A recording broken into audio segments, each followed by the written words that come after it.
काम मु करी मो सरकार अच्छे मु काम करी किए कम मुझे आसलु मु ठेंगा धरी गुड़ेबी इंजिन डबल सरकार डबल काम हो किए काम बंद करू किए फड़ा काम बंद करू भाषा गुड़ा मीडिया चाहूनी मीडिया रे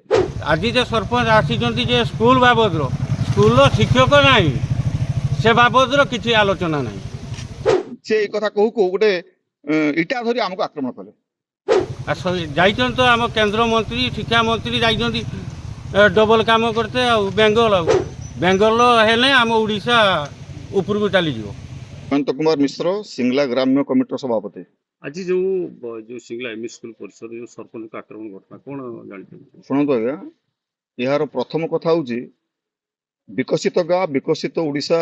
योजनार सरपंच आमर विधायक जलस्वर 40% मैचिंग ग्रांट ये प्रकल्प जितेबाला ये प्रकल्पटी को निरूपण करागला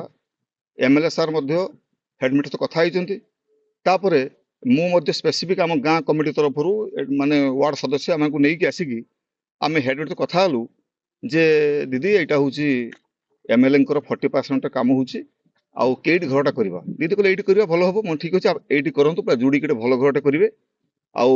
कामटा आप निजे स्कूल करूँ कारण आम अन्न क्या देले कामटा ठीक हेनी सी हूँ किसी पैसा भी तार लाभ रखियो तो स्कूल कले कामटा सुंदर हम और गोटे मॉडल काम होकर दीदी कहले ठीक है आम कम करवा एक है किसी दिन पर सरपंच सिंगला ग्राम पंचायत से आसी हेडमिस्ट्रेस को धमक चमक दे कहले काम मु करी ये काम हूँ मो पंचायत का मु करी सी कौन एमएलए काम मु करी हेडमिस्ट्रेस कहले शुणु से गाँव रु आसते से मत कही जाइए आप केमी कम करेंगे ना आप पाठ पढ़े पाठ पढ़ातु आप कौन ए बात मुंड पूरे आप पाठ पढ़िया पाठ पढ़े कम को आप कौन जानते तो मुझे कम करी तो एक शुणु शुणु किसी दिन गड़ीगला आम देखु देखु कौन हो दीदी आमको सूचना देना डर टैगिंग कर डर कही ना से कमटा से आरंभ कर दिए फलक हूँ आप एमई स्कूल कैंपस फलक कर हाई स्कूल कैंपस एवं फलक निज नाम लिखि दी सरपंच विपिन विश्वाल ये तो संवैधानिक व्यवस्था प्रति मान कुठारखा प्रशासनिक व्यवस्था एमती हुए क्या ना लिखा जाए किंतु से बंधु से सरपंच ना लिखि दी आम आसिक आम बीडीओ को पाक गलु बीडीओ कहले ना बीडीओ आश्चर्य प्रकाश कले अरे ये कौन जेई को डाकिले प्रमाणिक बाबू जेई अच्छा जेई को डाकिले कौन सार एमती कौन कथा ना से भूल लिखे मुझे भूल कौन लिखिदेला एमती कौन हुए गोटे प्रकल्प लिखा जाऊँगी भूल लिखिदेला आम कहवा को आप भूल कहते किंतु आगुरी किसी कहना आपड़ कौन कर ना से स्कूल निष्पत्ति नहीं से स्कूल निजे कम कर भल कथा आम चाहूँ स्कूल कम कर ठीक अच्छे स्कूल कम कर आम हेडमिस्ट्रेस को कहलु आप कम करेंगे ना सर सी धमक चमक दूसरी मत कम कर कहूँ काल स्कूल को आसती आम काल स्कूल को आसती मुझे दीदी आप कौन करेंगे आप सी कौन कम आरंभ कर ना सर से मत बड़ा रैगिंग कर असमान कर कम को आप कहवाई भूल जाइए ठीक अच्छे से समय एमएलए हेडमिस्ट्रेस कथा जे दीदी यहाँ हूँ मो पैसा मु चाहूँगी कमटी सुंदर भाव हो गोटे मॉडल काम हो क्लासरूम पिला विद्या मंदिर से जस्ट वार्डिंग कर रेकर्डिंग शुणुची कथा शुणुची जे विद्या मंदिर जमी कम किसी गलत न हुए आप 99.5% काम भल ही करूँ दीदी ठीक अच्छे सर तापर संध्या बेले दीदी फोन कले जे सरपंच आसते कहले काम मु करमी मु कहली जे एमएलए फोन करते सिंगला ग्राम्य कमिटी आसला तो गोटे काम करूँ आप ग्राम्य कमिटी की डाकतु एवं मु डाक दीदी कहले मु ग्राम्य कमिटी की डाकुची आप जेई को डाकतु आम स्कूल कमिटी रही भी रुहतु समस्त रही गोटे निष्पत्ति नवा काम कौन केमती हम यहाँ हेडमिस्ट्रेस कहते ना कौन कमिटी कौन कथा काम तो मु करी कौन कौन कथा काम मु करी मो सरकार अच्छे मु काम करी किए कम मुझे आसलु मु ठेंगा धरी गुड़ेबी आज कौन दीदी आमको खबर तो से काल कम आरंभ कर आम आस आज पहुँचलु आम जानते पाइलु कम आरंभ कर आम आस छिड़ा होती मिस्त्री काम कर मिस्त्री आम कह कम बंद कर दियो जेहेतु यहाँ गोटे इश्यू अच्छी कम बंद कर दियो आम बसला कम हम सी आसिक कहले किए काम बंद करूँ किए फड़ा काम बंद करूँ भाषा गुड़ा मीडिया करने चाहूनी मीडिया से कथा कहू को गोटे इटा धरी आमको आक्रमण कले तो इटार आक्रमण करने जो आम आक्रमण कर जेहेतु आमको से आक्रमण कर आगे गलु सी कौन कला सी फटाकी सी आम तो पचर ना सी फटाकी बाली शुई पड़ा शुई पड़ी एक्टिंग अभिनय कला मोट होगा खरा है ସେଠୁ ଉଠି ଆସିକି ଛାଇରେ ଶୋଇଲା। ଛାଇରେ ଶୋଇଲା ପରେ ତାଙ୍କର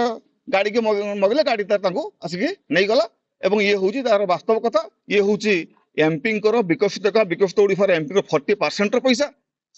ଏମ୍ଏଲ୍ଏଙ୍କର। ଏମ୍ଏଲ୍ଏ ଚାହୁଁଛନ୍ତି କାମ କରିବେ, ମାନେ ସ୍କୁଲ କାମ କରୁ କିମ୍ବା ଗ୍ରାମ୍ୟ କମିଟି କରୁ କିମ୍ବା